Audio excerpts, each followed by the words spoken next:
एक आदमी 112 नंबर पर पुलिस को फोन करता है मदद मांगने के लिए। और जैसे ही मदद मांगने के लिए फोन करता है, लगभग 10 या 15 मिनट का समय अभी बीता था कि पुलिस की गाड़ी आ जाती है। पुलिस की गाड़ी जब आती है तो उस व्यक्ति को कॉल बैक करते हैं, कहते हैं कि हमारी बात संजय से हो रही है। संजय कहते हैं जी हाँ, मैं बात कर रहा हूँ। तो पूछा जाता है तुम कहाँ पर हो? तो बताया जाता है कि साहब, गली में एक प्ले स्कूल है, मैं वहाँ पर खड़ा हुआ हूँ। आप कहाँ पर हो? वो कहते हैं हम रोड पर अपनी गाड़ी लेकर आ रहे हैं, तुम भी रोड पर आ जाओ। जैसे ही हम हमारी गाड़ी दिखाई दे, तुरंत हाथ देना, हम रुक जाएंगे। जैसे बताया गया था, संजय ने ठीक वैसे ही किया। गाड़ी आती है, रुक जाती है। उससे पूछा जाता है आखिरकार तुम्हें किस तरह की मदद चाहिए? तुमने जो 112 नंबर पर पुलिस को फोन करके बुलाया है। वो कहता है कि साहब, उसकी 19 साल की लड़की है, नाम उसका मनीषा है। वो यहीं पास गली में एक विद्यालय है, प्ले स्कूल, वहाँ पर पढ़ाने के लिए आती है, लेकिन शाम तक घर नहीं पहुँचती। तो वो परेशान हो जाता है, मेरी बेटी को ढूंढने में मदद कर दीजिए। तीनों पुलिस वालों ने बात तो सीरियस तरीके से की थी, लेकिन जैसे ही बाप ने कहा मेरी 19 साल की बेटी लौटकर वापस नहीं आई है, तीनों ही पुलिस वाले आपस में हंसने लगते हैं। मुस्कुराते हुए कहते हैं अरे भाई, भाग भूग गई होगी। तो जैसे ही ये बात सुनी जाती है, संजय को गुस्सा आ जाता है। कहता है कि साहब, मैंने इसलिए आपको फोन किया था कि आप मेरी मदद करने के लिए यहाँ पर आएंगे और मदद करेंगे। आप मेरी मदद करिए, आप इस तरह की बातें मत करिए। जैसे ही बाप थोड़ा गुस्से में आता है, तब भी पुलिस वाले एकदम शांत हो जाते हैं। उन्हें लगता है कि शायद कुछ गलत बात बोल दी है। इसके बाद वो बोलते हैं हम क्या कर सकते हैं? वो पूछते हैं। बताया जाता है कि साहब, वो दिन में कह रही थी कि वो स्कूल के पास में पढ़ता है, एक नर्सिंग का फॉर्म, वहाँ पर उसको जमा करना है, एक कॉलेज में जाकर नर्सिंग का फॉर्म जमा करना है। तभी उन पुलिस वालों ने उस व्यक्ति को, जिसका नाम संजय होता है, अपनी गाड़ी में उसको बैठाते हैं और सीधा उसी स्कूल, जो कॉलेज था, वहाँ पर पहुँच जाते हैं। वहाँ पर एक बड़ा सा गेट होता है, हालांकि गाड़ी अंदर नहीं जा सकती थी क्योंकि गेट बंद था। आखिरकार छोटे गेट के रास्ते से अंदर पहुंच जाते हैं ये लोग। वहाँ 3 लोग बैठे मिलते हैं। देखने में पता चलता है कि 2 ऐसे थे जिनमें से जिन्होंने थोड़ा सा नशा किया हुआ था। एक ऐसा लग रहा था जैसे कि सामान्य है। तभी पुलिस वालों की मौजूदगी में संजय उनसे कहता है कि साहब, मेरी बेटी यहाँ पर आई थी, 19 साल की उम्र है, नाम उसका मनीषा है, क्या आपने देखा है? उनमें से कहते हैं कि यहाँ तो कोई लड़की वड़की नहीं आई है। वो कहते हैं कि साहब, सीसीटीवी कैमरे दिखा दो। जो उन्हें सही से जवाब देने चाहिए थे, उन तीनों में से किसी ने भी सही से जवाब नहीं दिया। जो पुलिस आई थी मदद करने के लिए, उन तीनों पुलिस वालों ने सही से जवाब नहीं दिए। आखिरकार वो बेचारा बाप वहां से चला जाता है। यानी कि बात इतनी बढ़ जाती है कि पूरा प्रदेश सड़कों पर उतर आता है। इस मनीषा के साथ हुआ क्या है और मनीषा के साथ होने वाली पूरी कहानी को आज थोड़ा सा कहानी के माध्यम से समझने की कोशिश करते हैं। जय हिंद। मैं हूं आपके साथ पंकज। सुनाने जा रहा हूं आपको एक सच्ची घटना, हरियाणा प्रदेश के जिला भिवानी। दरअसल जिला भिवानी में एक गांव लगता है दाढ़ी लक्ष्मण। यहाँ की रहने वाली एक लड़की जिसका नाम मनीषा होता है, उम्र जिसकी लगभग 19 वर्ष के आसपास होती है, जिसकी अभी 1 महीने पहले ही यहाँ एक पास सिंगनी जगह लगती है, वहाँ पर एक प्ले स्कूल में उसकी ज्वाइनिंग होती है। रोज वो घर से निकलती है लगभग 8 बजे के आसपास और सीधा अपने विद्यालय जाती है, पढ़ाती है। रोज शाम को वापस लौटकर आ जाती है। 11 अगस्त 2025 को सिंघानी प्ले स्कूल में जब वो जाती है तो वहीं से लगभग के आसपास अपने पिता संजय को फोन करती है। कहती है पापा, आज थोड़ी देर हो जाएगी, थोड़ी देर से आऊंगी, क्योंकि मुझे बीएससी नर्सिंग का फॉर्म जो लेना है वो भरना है। बस वो अपने पिता को ये जानकारी देती है। उसके पिता कहते हैं कोई बात नहीं बेटा, आराम से आ जाना, कोई दिक्कत नहीं है, परेशानी नहीं है। बेटे की बातचीत हो जाती है। थोड़ा सा वक्त गुजर जाता है। इसी बीच उसके पास एक और फ़ोन पहुंचता है। जैसे ही वो फ़ोन पहुंचता है, फिर से वो घर पर फ़ोन लगाती है और फ़ोन लगाने के बाद जब बातचीत करने की कोशिश कर रही थी, तो इस बार जो फ़ोन उठाया जाता है तो मौसी फ़ोन उठाती है। मौसी पूछती है क्या हुआ मनीषा? वो कहती है मौसी जी, मैंने एक सूट के लिए ऑर्डर किया था ऑनलाइन, वो आने वाला होगा, आप उसे ले लेना। वो कहती है बेटा, हम तो काम कर रहे हैं, घर पे हैं ही नहीं। एक काम करो, तुम अपने दादा का नाम बता देना और जैसे ही दादा का नाम बताओगी वो तुम्हारे दादा को देकर चला जाएगा। ठीक है मौसी जी। मनीषा ये दोबारा बातचीत करती है और बातचीत करने के बाद यहाँ से वो अपने जो भी उसे आगे काम होता है विद्यालय में, अपने उस काम में जुट जाती है। दोपहर विद्यालय से जैसे वो बाहर निकल रही होती है, स्कूल की वैन से, और स्कूल की वैन ही उसको लेकर चली जाती है। ड्राइवर से कहती है कि भैया मुझे ना यहीं पास में एक 500-700 मीटर की दूरी पर एक आइडियल स्कूल कॉलेज है, वहाँ से मुझे बीएससी नर्सिंग का फॉर्म लेना है, इसलिए आप घर चले जाओ और मैं अपना काम करके आती हूँ। जैसे ही ये आदेश मिलता है उस ड्राइवर को, वो कहता है कि ठीक है बहन जी, और चला जाता है। इसके बाद शाम के आसपास का वक्त हो रहा होता है, तो उसके पिता जो होते हैं उसके पास एक मिस कॉल पहुंचती है बेटी की। अब जैसे ही मिस कॉल आती है तो उसके बाद वो कॉल बैक करने की कोशिश करते हैं, तो फ़ोन नहीं लगता। हालांकि घर में चर्चा तो शुरू हो जाती है, क्योंकि बेटी कभी भी इतनी देर नहीं करती, इतनी देर से कभी घर नहीं आती। अब जो घर पे नहीं आई है तो घर वाले आपस में एक दूसरे से बातचीत कर रहे थे। संजय ने अपने पिता से कहा, पिताजी आखिरकार करूं तो करूं क्या? बोले बेटा एक काम करो, जितनी जल्दी हो सके चले जाओ वहां पर जाकर देखो। वो सीधा उस जगह पहुंच जाते हैं, सिंघानी। वहां जाने के बाद अपनी बेटी को उस प्ले स्कूल का जो स्टाफ था उससे बातचीत कर रहा था। साहब मेरी बेटी आज घर नहीं पहुंची, क्या दिक्कत क्या परेशानी है? और इसी बीच में उसने 112 नंबर पर फोन करके पुलिस से मदद मांगी। पुलिस आती है, पीवीआर, एक एएसआई आता है अनूप, साथ ही कांस्टेबल पवन, एसपीओ धर्मेंद्र, ये 3 लोग आते हैं उस गाड़ी में। और तीनों के आने के बाद संजय से संवाद करना ये शुरू करते हैं, बातचीत करते हैं। लेकिन जो उनके मुख से आवाज़ निकलती है, जो बात निकलती है, वो वाकई बड़ी शर्मनाक होती है कि तुम्हारी लड़की भाग गई होगी, आ जाएगी। इस तरह की बातें शायद पुलिस को शोभा भी नहीं देती। लेकिन संजय ने जब इस बात को सुना तो वो बहुत गुस्से में आ जाता है, वो रिएक्ट करता है। तो रिएक्ट करने के बाद वो जहाँ जहाँ ढूंढना था, जिसे जितनी ईमानदारी से काम करना था, वो उतनी ईमानदारी से, वो उतनी शिद्दत वो दिखाते ही नहीं है पुलिस वाले। बस थोड़ी सी फॉर्मेलिटीज़ करते हैं। जो आइडियल कॉलेज होता है वहाँ जाते हैं, वो स्टाफ से मिलते हैं, वहाँ जानकार मिल जाते हैं, ऐसे पीठ पर हाथ पैर मार रहे होते हैं एक दूसरे के, जैसे अपनी पुरानी जान पहचान हो। लेकिन एक बाप अपनी बेटी को लेकर परेशान था। पुलिस वालों की शायद इस बात पर ध्यान ही नहीं था, उनकी आंखें ही नहीं खुल रही थी। इन तीनों पुलिस वालों ने अनूप, पवन, धर्मेंद्र को कहते हैं कि साहब हमने तो अपनी तरफ से पूरी कोशिश कर ली है, आपको एक काम करना चाहिए, जो नज़दीकी पुलिस स्टेशन है लोहारू, आपको वहाँ जाना चाहिए, एफआईआर दर्ज करनी चाहिए। अब संजय अपने दादा पिता से दोबारा से बातचीत करते हैं, उसके साथ जो 1-2 साथी हैं उनकी बातचीत की। उन्होंने कहा रात तो बहुत ज़्यादा हो गई है, एक काम करें हम सुबह चलते हैं, ठीक है। अब जो रात हो गई, कुछ अपने मन से इन्होंने ऐसे अंदाज़ा लगाया कि सुबह चलें, सुबह देखेंगे। फिर भी वो अपनी तरफ से कोशिश करते रहे, जितनी कोशिश कर सकते थे कोशिश की। दिन निकलता है, सुबह के लगभग 8:30 या 8:45 के आसपास का वक्त हो रहा था। 12 अगस्त 2025 की वो तारीख थी। संजय सीधा थाने पहुंच जाते हैं, अपने परिवार के चाचा या कुछ और 1-2 साथियों के साथ। वहां जाने के बाद कहते हैं, साहब मेरी इस तरह से बेटी लापता हो गई है, गायब हो गई है। ये बात सुबह 8:30 या 8:45 बजे के आसपास की है। तो देखते ही देखते कब शाम हो जाती है, यानी कि रात के 7:30 बज जाते, पता नहीं चलता। पुलिस वाले पूरा दिन उसको ऐसे ही चक्कर कटाते रहते हैं, इधर से उधर घुमाते रहते हैं। आखिरकार एफआईआर दर्ज कर ली जाती है। एसओ अशोक कुमार एफआईआर दर्ज करते हैं और एएसआई शकुंतला इस मामले की जांच अधिकारी हो जाती है। लेकिन जितनी शिद्दत, जितनी ईमानदारी से जांच पड़ताल करनी चाहिए, उतनी ईमानदारी से जांच पड़ताल वो लोग नहीं करते हैं। और हद तो तब हो जाती है जब इस थाने के अंदर भी यही कहा जाता है, एक बाप से शादी वादी कर ली होगी, पिकनिक बनाकर लौट कर आ जाएगी। जैसे पिता ने ये बात सुनी, पिता की आंखें नम हो जाती हैं, सोचने पर मजबूर हो जाता है कि आखिर मैं करूं तो करूं क्या। पुलिस से मदद मांगने के लिए आता हूं तो कोई कहता है पिकनिक बनाने चली गई होगी, कोई कहता है शादी की करने चली गई होगी, कोई कहता है भाग गई होगी। क्या हर बेटी ऐसी होती है?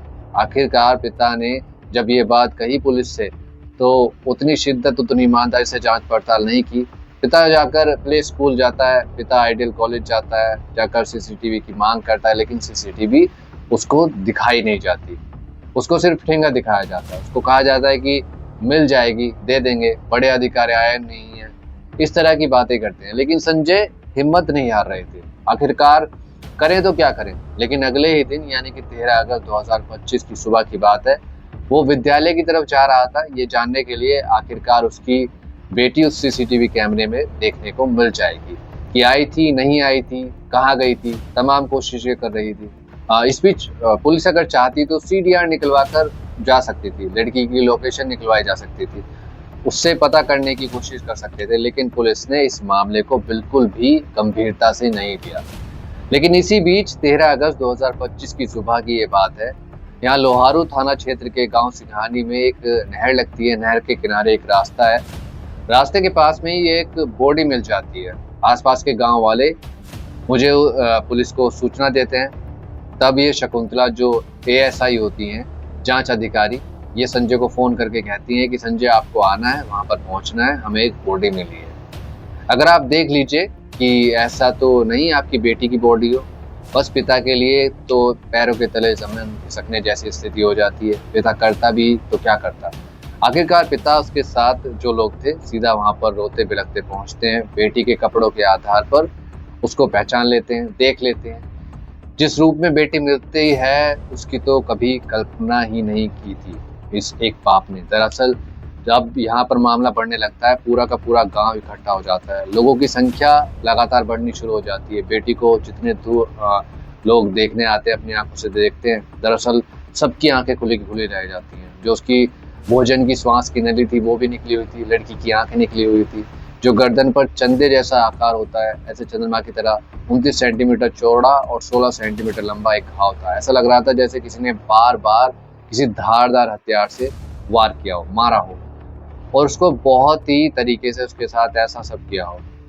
कपड़ों से देखकर उसको, अपनी बेटी को देखकर आखिरकार पहचान लेता है वो, और पहचानने के बाद उसकी बॉडी को कब्जे में लेकर पुलिस को पोस्टमार्टम के लिए भेज दिया जाता है। जैसे ही भिवानी के हॉस्पिटल में उसका पोस्टमार्टम शुरू होता है, अब ये खबर पूरे इलाके में आग की तरह फैल जाती है। 14 तारीख को ही लोग सड़कों पर उतरना शुरू कर देते हैं, क्योंकि एक गरीब बेटी जो मजदूर है संजय, उसकी बेटी गायब हो जाती है। ये बेटी अगर किसी नेता की होती, ये बेटी अगर किसी मंत्री विधायक की होती तो शायद पुलिस वाले पूरी शिद्दत ईमानदारी से काम करते। लेकिन एक मजदूर की बेटी गायब हुई थी, इसलिए पुलिस वाले इतनी शिद्दत, इतनी ईमानदारी से काम नहीं कर रहे थे, और लोगों में गुस्सा बढ़ने लगा।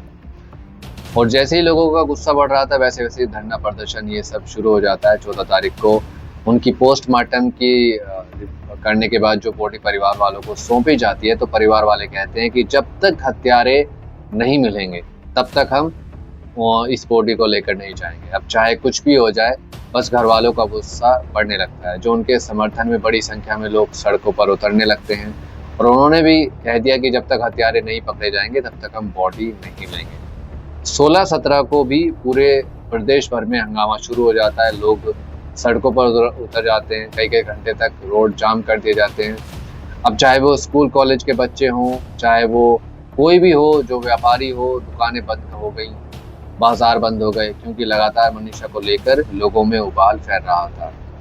अब इसके बाद कहीं ना कहीं पूरी पुलिस की नींद टूटी, सरकार की नींद टूटती है। अब मुख्यमंत्री को बयान देना पड़ता है, तमाम अधिकारियों को मौके पर मैदान में आना पड़ता है। अब चाहे एसएसपी हो, आईजी हो, डीआईजी हो, तमाम अधिकारी मैदान में आते हैं और ये आश्वासन देना शुरू कर देते हैं कि चिंता मत करो, हम पूरी ईमानदारी से जांच कर रहे हैं और जितनी जल्दी हो सकेगा आरोपियों को गिरफ्तार करेंगे, और उन्हें गिरफ्तार करने के बाद जेल भेज देंगे। अब पुलिस ने जो अभी तक जो भी दिखावटी जांच की थी, उस पर लीपापोती करने के लिए जो एसपी होते हैं मनवीर सिंह, उनका तबादला कर दिया जाता है, और सुमित कुमार आईपीएस 2014 बैच के ऑफिसर जो होते हैं, इनको तत्काल यहाँ का चार्ज दे दिया जाता है। साथ ही जो एसओ होते हैं अशोक कुमार, उनको लाइन हाजिर कर दिया जाता है, और एएसआई शकुंतला जो बहुत ही लापरवाही के साथ इस मामले को ले रही थी, उनको भी सस्पेंड कर दिया जाता है। पीबीआर पर जो 3 लोगों की टीम आई थी, एएसआई अनूप, कांस्टेबल पवन, एसपीओ धर्मेंद्र, इनको भी निलंबित कर दिया जाता है। ऐसे लग रहा था जैसे कि इन 5 को सस्पेंड किया जाएगा, ट्रांसफर कर दिया जाएगा, पब्लिक शांत हो जाएगी। लेकिन पब्लिक का गुस्सा भड़क जाता है। पब्लिक कहने लगती है कि ट्रांसफर कर दिया जाएगा, दोबारा चार्ज मिल जाएगा, लाइन हाजिर कर दिया जाएगा, दोबारा चार्ज मिल जाएगा, सस्पेंड कर दिया जाएगा, दोबारा चार्ज मिल जाएगा। क्या बेटी वापस लौट कर आ सकती है? एक गरीब आदमी की बेटी इस तरह से चली जाएगी? अगर आप लोग पहले से ईमानदारी से काम कर रहे होते तो शायद वो जिंदा होती। बस इतना था, झज्जर, जिंद, फतेहाबाद, कि यहाँ सबके लोग जो है सड़कों पे उतरते हैं, पक्ष विपक्ष, रोडवेज यूनियन, छात्र छात्राएं, व्यापारी, सब के सब सड़कों पे आ जाते हैं और देखते ही देखते पूरे प्रदेश भर में और आसपास के जो प्रदेश के लोग थे वो भी सड़कों पर उतर आते हैं और सबकी मांग थी कि इसमें जो भी जांच करिए ईमानदारी से जांच करिए, हत्यारों को पकड़िए, बॉडी नहीं लेंगे, अंतिम संस्कार नहीं करेंगे, पहले पोस्टमार्टम होता है भिवानी जिला अस्पताल में और दोबारा फिर पोस्टमार्टम करने के लिए मजबूर होना पड़ता है। रोहतक के पीजीआई में पता चलता है कि गला काटा गया है, बॉडी पर निशान है कई तरह के, ऐसा लग रहा है जैसे जानवर ने नुकसान पहुंचाने की कोशिश की है, जानवर ने उसको नोचा है। लेकिन क्यों किया है? सीएम ने भी आश्वासन दिया, लेकिन उसके बाद जब मामला लगातार बढ़ता चला जाता है तो 18 अगस्त 2025 की दोपहर के आसपास का वक्त था। सोशल मीडिया पर एक पत्र बहुत तेजी के साथ वायरल होने लगता है।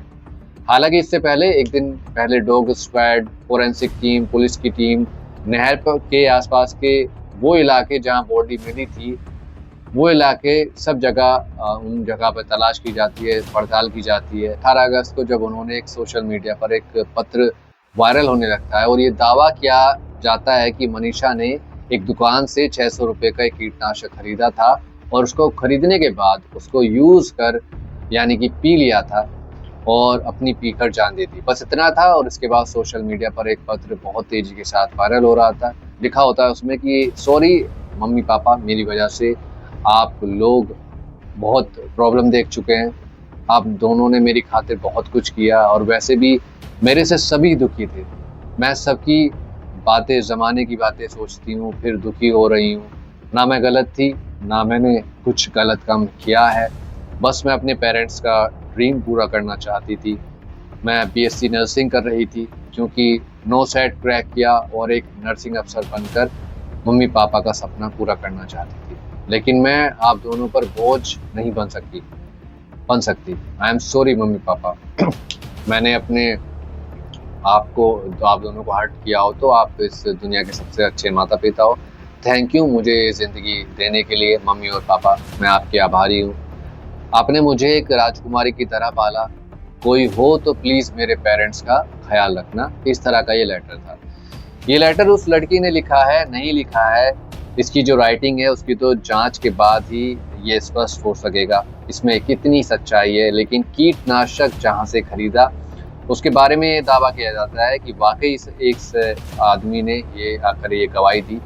अभी पुलिस इस मामले को अल्टी पल्टी करना चाहती है या फिर जो प्रदेश भर में जो बवाल हो रहा था उस बवाल को शांत करना चाहती है, इसके बारे में तो कुछ नहीं पता। लेकिन कुछ बिंदु हैं जिन पर पुलिस की कार्यप्रणाली पर सवाल खड़े हो रहे हैं। जैसे मनीषा की लाश 13 अगस्त को मिली थी, अचानक 5वें दिन वो पत्र कहाँ से प्राप्त हो गया, कि उसको पहले खुलासा क्यों नहीं किया गया, जिससे जिस पत्र को यह बताया जा रहा है कि उसने जान दी है वो फोटो कॉपी लग रही है, तो इसका ओरिजिनल कहाँ है। और साथ ही मनीषा 11 अगस्त को लापता हुई थी तो 13 को बॉडी मिली। अगर लाश 2 दिन खेतों में पड़ी रही, तो आखिरकार किसकी उस पर नज़र क्यों नहीं पड़ी, क्योंकि वही काम रास्ता जैसे लगता है, वहाँ से बहुत सारे लोग गुजरते हैं, आए होंगे, देखा होगा किसी ने, किसी की नज़र क्यों नहीं पड़ी, अचानक से वो मिल जाती है वहाँ पर। वाकई अपने आप में ये सोचने वाली बात है। बॉडी की गर्दन पर गहरे जख्म के निशान है, ये निशान कहाँ से आए, ये भी सोचने वाली बात है। साथ ही इस केस में एसपी का ट्रांसफर हुआ और पुलिस वाले सस्पेंड हुए। अगर ये नोट पहले ही मिला था तो पहले ही पुलिस ने स्पष्ट क्यों नहीं किया। ये मामला 4 दिन से राजनीतिक रंग ले रहा था। विपक्ष के कई नेता धरने पर पहुंचे, तब पुलिस ने स्थिति को स्पष्ट क्यों नहीं किया। साथ ही पुलिस के उस दावे में कितना दम है जब मनीषा का परिवार इस नोट के मिलने की बात जानता था। क्या परिवार वालों को पहले से पता था या नहीं पता था? पुलिस वाले ऐसे बताते हैं, ऐसा मीडिया रिपोर्ट में लगातार चल रहा था। अब पूरे हरियाणा प्रदेश में प्रदर्शन होने लगे हैं। केस का रुख डाइवर्ट करने की कहीं ना कहीं कोशिश तो नहीं की जा रही है। इस तरह के कई सवाल हैं जो पुलिस पर लगातार खड़े हो रहे हैं। साथ ही ये भी दावा किया जा रहा है जो मनीषा की जो रिपोर्ट है उसमें 5 ऐसे बिंदु हैं जिससे उसकी खुलासा होने में मदद मिल सकती है। पहला, भिवानी में 3 डॉक्टर के पैनल ने मनीषा के शव के पोस्टमार्टम की रिपोर्ट तैयार की है। साथ ही पीजीआई रोहतक में दूसरी बार किए गए पोस्टमार्टम की रिपोर्ट, इन दोनों को आपस में मिलान हुआ, इसमें कितनी सच्चाई कितनी नहीं वो बताया गया है। तो इसका भी खुलासा होना चाहिए। फिलहाल जब तक हम ये वीडियो बना रहे हैं तब तक मनीषा का परिवार मनीषा की बॉडी तो ले चुका है और उसके अंतिम संस्कार के लिए भी कह चुका है, वो भी आपको हम दिखाते हैं। प्रार्थना है हरियाणा और पंजाब राजस्थान जो पूरी इंडिया हमारा साथ दिया है उनको हम बहुत धन्यवाद देंगे। और देखो अब ऐसा है, जो भी मतलब इन्होंने डिमांड रखी थी, जो भी रखा था, अपनी डिमांडें सारी पूरी हो चुकी हैं, सैंपल ले लिए गए हैं और मतलब जो भी अपना काम जो भी था वो अपना पूरा हो चुका है। ये हमारी हाथ जोड़ के ये प्रार्थना है भाई हमारी बिटिया का संस्कार हो जाना चाहिए। देखो जी हम बहुत दुखी हैं, कई दिन से 10 दिन हो गए हैं। और फिलहाल इस मामले में इतना ही। आप रखिए अपना और अपनों का ख्याल। जय हिंद, जय भारत।